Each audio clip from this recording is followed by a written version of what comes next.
Hello, everyone, and welcome back to the D1 Coaches Spot. We're so excited to be back. I am Majo Reyana, and this is Dave Roditi, men's tennis for TCU. And we are super excited to have these two guests here with us. We have head coach Eric Bell and associate head coach Ryan Higginbotham for the TCU women's soccer program. Hello, guys. Hello. Nice to have you here. Nice to be back. And not to see you only in the office, so this is a different setting. We're very excited to have you. Let's start and tell us a little bit about your journey and how did you get to TCU? Next year.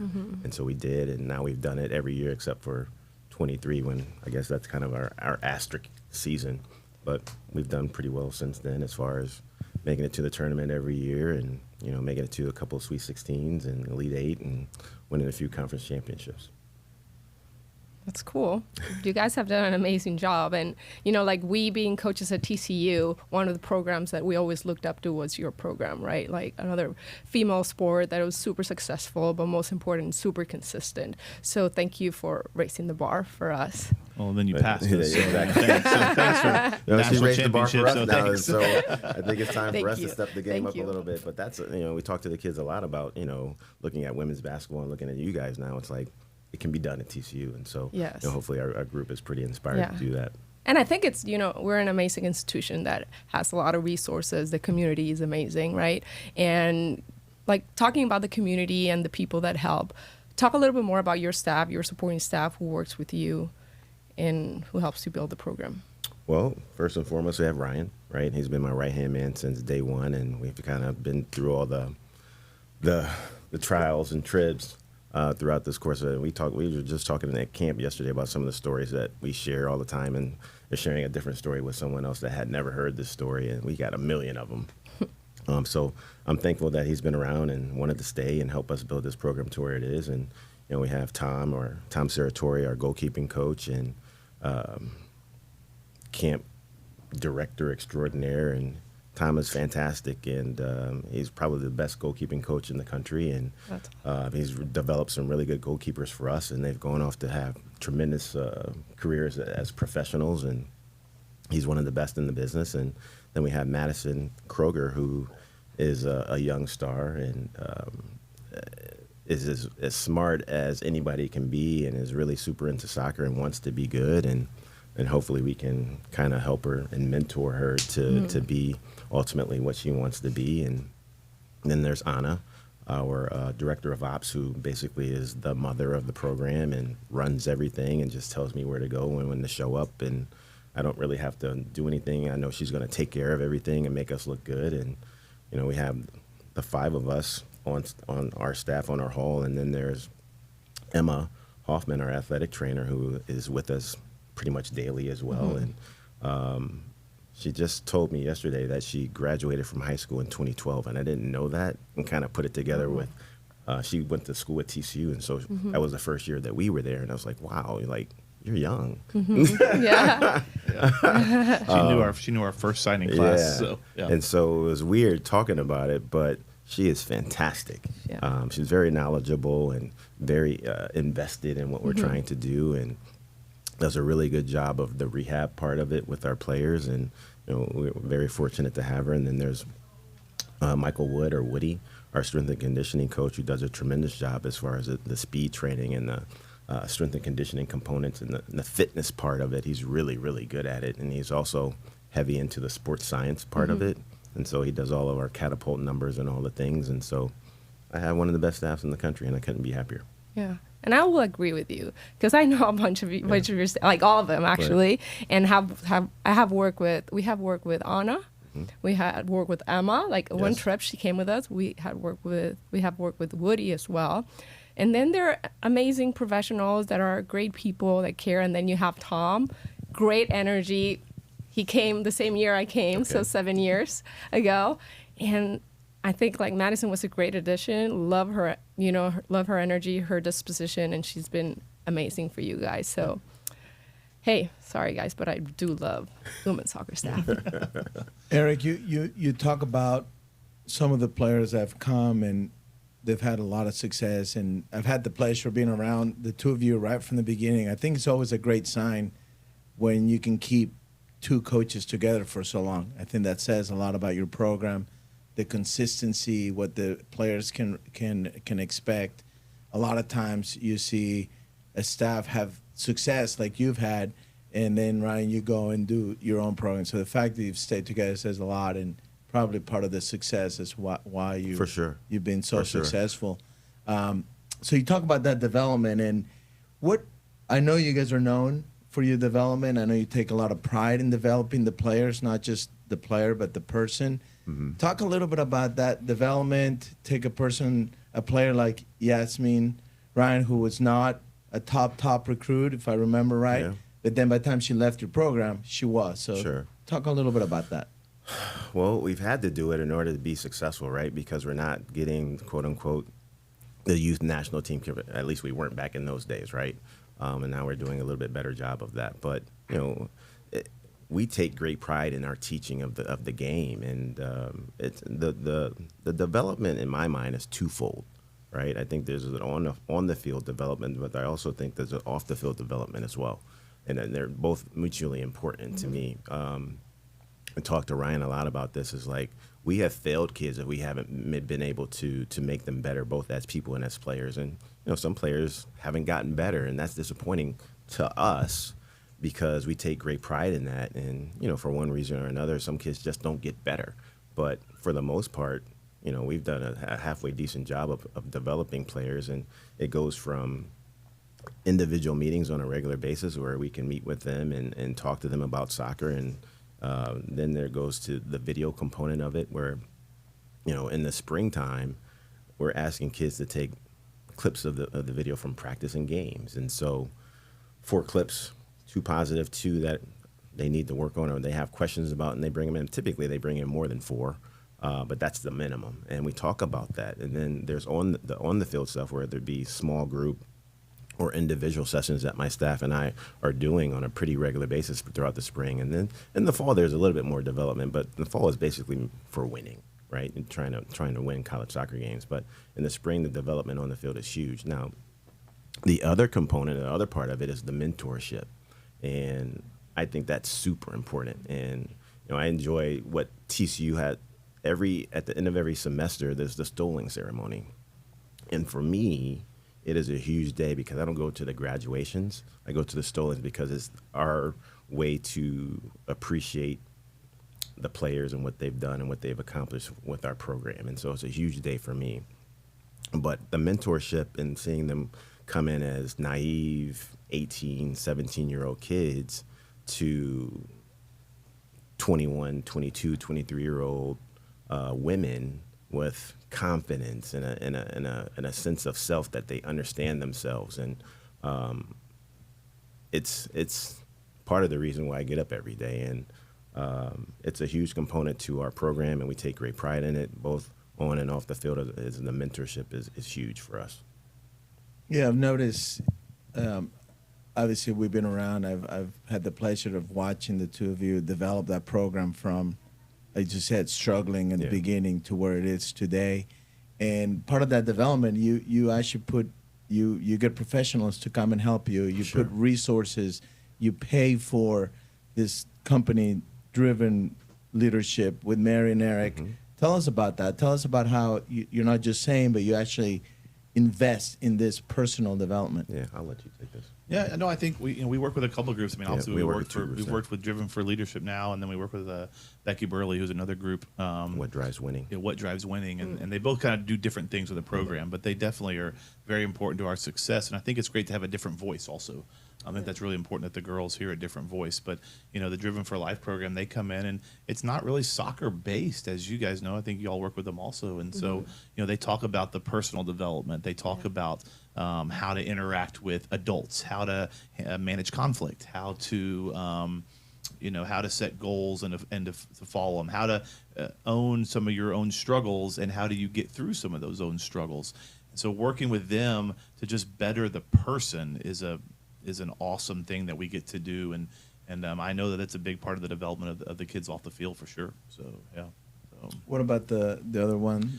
Yeah, the other one, Becky, she used to be a coach in the women's soccer. She coached at Florida for many years, and a great coach. And so she gets to come and work with the team, also with some personal development, but a little bit more team focused and talking about team dynamics and playing time and team goals and how do you handle failure and how do you handle adversity in a team setting. Where, and then also, how to handle the adversity of not playing. How are you going to do that? How do you battle through that? How do you stay as a good teammate and those kind of things? So they're both tremendous, groups. I mean, but having these different voices, I mean, they can listen to Eric and I all the time, but when they can hear somebody else say something, I think it's like, oh, that's not Eric saying it over and over. It's the same message, but a different voice, which I think is great. Good. So, Good. So, so. And I don't know, to wrap it up, what's your style of coaching or style of play? I'm coming from a soccer country, Guatemala, Latin America, soccer is big. I want to know. Well, I consider us to be soccer teachers, right? Yeah. We want to teach the game. We play a style of play that, is somewhat structured, but it's more about valuing the ball. And so we want kids that are comfortable with the ball, not only with the ball, but under pressure, but we're teachers. We're going to teach the game tactically. We're going to get our group prepared to play, to win. But I guess we're teachers, and sometimes we have to yell from time to time. Yeah, but it's more of catching them doing it well, right, and praising that and getting them fired up and confident to do those things. But I just consider us to be teachers. Yeah, I think one of the things that Eric talked about when he first got here, and I think that we do a really good job with as a program, is we run a collegiate program where we have fun, but it's definitely a professional soccer program when we get on the field. Yeah. And I think the kids that I take the most pride in is when these kids go to the pros and they come back and they say, man, practice was pretty much like we ran at TCU. And I'm like, yeah, it's better players. Of course, they're pros. But they're like, yeah, the pattern play, the structure, the pace, the speed, coach, I was ready for. That was not difficult. That means we are running a good program and doing it right. We have a lot of professional influences. I have a lot of professional influences in my life. I know Eric has a lot of professional influences in his life. And so we're getting to see the game at the highest level and experience that and bringing that back to TCU. And then we try to put the kids in an environment that the pros are going to also play. And so, a lot of schools talk about it, but I really encourage kids in this whole process to go see it. Yeah. Go see it and see if they're saying what they're actually doing. And I think that at TCU, if you come here, you're going to see that what we're saying is what we're doing. So, Yeah. Excellent. Well, the results show, not just as a team, but your individual players have gone on and shine in the professional leagues. I know I'm from Mexico, proud of our goalie. Yeah, Ole Pena, hopefully this year as well. So we'll be going down there. Awesome. Yeah. All right. Keep it going. Develop the whole Mexican squad out here at TCU. Well, thanks a lot, guys. Yeah. Maho. Thank you for having us. Yeah, thanks for having us. Thanks a lot for just bring the soccer passion to TCU and to Texas, because I love going to your matches. Your games, sorry, matches are mine. Yeah, you guys Same. great crowds. Yeah, great crowd. It's Great fun. crowd. It's fun. Yeah, it's been fun to see that grow as well. So you're getting it from all ends. So congratulations. Yeah. Thank you. Okay, so when we're in the recruiting process, recruiting calls, culture is a big topic, right? It's something that parents and kids ask us about it. I totally believe that you can see our culture if you come to our matches. You can come to a practice and you can see it. Talk us about your culture. Well, one, we fight for it every day, right? And we have to in order for it to be as good as it is right now. And I can tell you that, and most coaches won't do this, but it's not always good, and culture is not always linear, right? And so we had a year where, at the end of the season, there were two factions of the team that weren't getting along, and, we had to fix it, right? And some people left due to graduation. Some people were asked to leave because they weren't buying into our culture. And you have to have everybody buying in and rowing the boat in the same direction. And two, you have to really focus on it. We talked about before, working with Becky Burley and Eric and Mary, they definitely help out with it, and they give us homework assignments to meet with the group on a regular basis. But you have to focus on it every day, and it has to be an important thing. And if it is, then the kids will eventually pick it up and all right, this is important to them, so it's going to be important to us. But we focus on it quite a bit, and we do a lot of activities that kind of don't really talk about it, but they kind of move in a way that focuses on culture and making sure that kids are good teammates and they're treating each other well. And obviously we have policies in place that make sure that, you know, our culture is good, but, you know, you have to really, really focus on it on a pretty regular basis in order for it to be good. Yeah. Yeah. I think it's definitely a buzzword that every recruit I think we talked to, I know that I talked to, is definitely one of their questions. I'm sure it was for Eric as well. And I think it's the most important thing is when these kids are talking to coaches is if any coach tells you that their culture is amazing all the time, that should be a red flag because it's not, as Eric just said. And I think when a coach can admit that, hey, it doesn't go linear to the sky, it dips a little bit and peaks. That is genuine culture, and I think that coaches that can admit that, I appreciate that because you're gonna be awesome, and then you're gonna have a dip, and you're gonna say, oh no, what's going on, and then you're gonna work to fix it, and then you're gonna think things are great, and then it slips, and that's how it works in culture. And so I think that the most important thing is that you need to be always fighting for it. And always trying to work at it, and then owning that, hey, if it does slip, that's okay.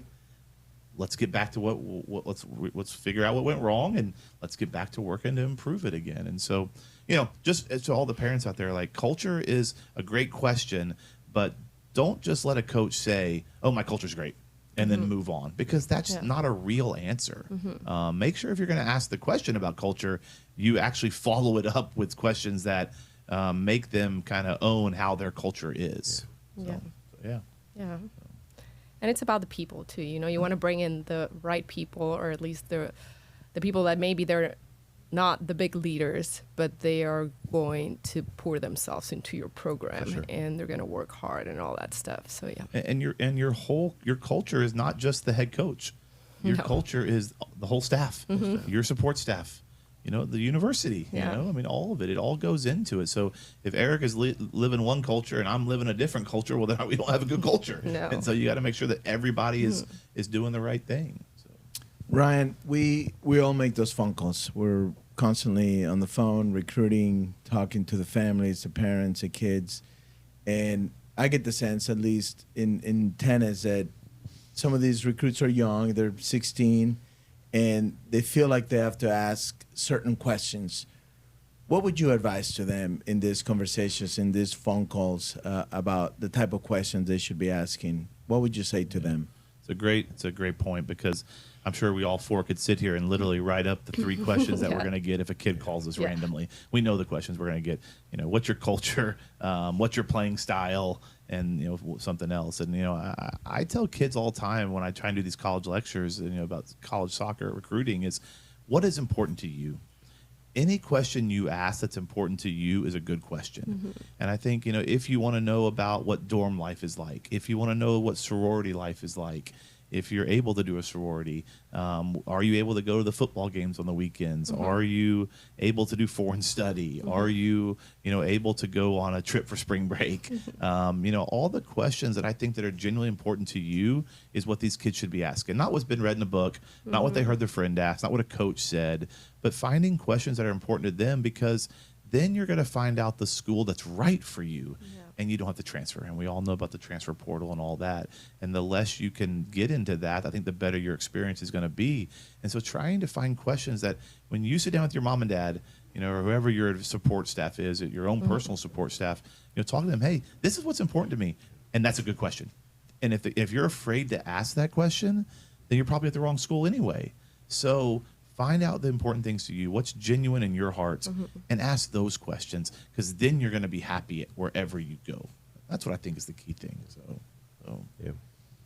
Well, thanks for being here, Ryan. Second time. We'll book you next month. For sure. There you go. Yeah? Okay. But thank you so much. We enjoy the time with you, and we wish the best for the next season. Thank you. You guys are coming back. Your players are coming back soon, right? Yeah, they're coming back. Well, when are they coming back? They're coming back. They all start trickling in July for summer school and things like that. Okay. And we officially get them on July 29th. Yeah. So, yeah. Well, good luck with that. Enjoy the rest of your summer. And, let's please follow, subscribe, like. From the courts to the sand. This is D1 Coaches Pod. See you in the next set.